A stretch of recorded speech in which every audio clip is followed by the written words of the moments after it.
The beginning of the era of captivity. An Egyptian priest in the 3rd century BC classified the pharaohs from Menes to his era into 30 ruling dynasties, the same classification that is still used today. He chose to start his official classification with King Mene, or Mina in Greek, who is believed to have united the kingdoms of Upper and Lower Egypt together around the year 3200 BC.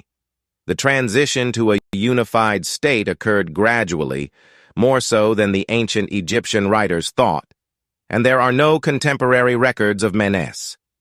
However, some researchers now believe that the legendary Menes is the same as the pharaoh Narmer, who is depicted wearing royal garb on the Narmer ceremonial palette in a symbolic move of monotheism.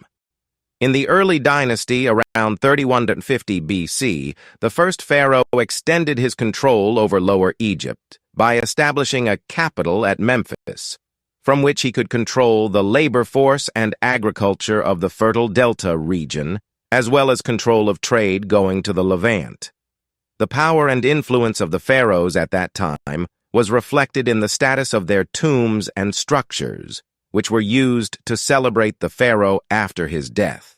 Monarchy and its power were developed by the pharaohs legitimizing the state's control over the land, labor, and resources that were indispensable to the survival and growth of the ancient Egyptian civilization.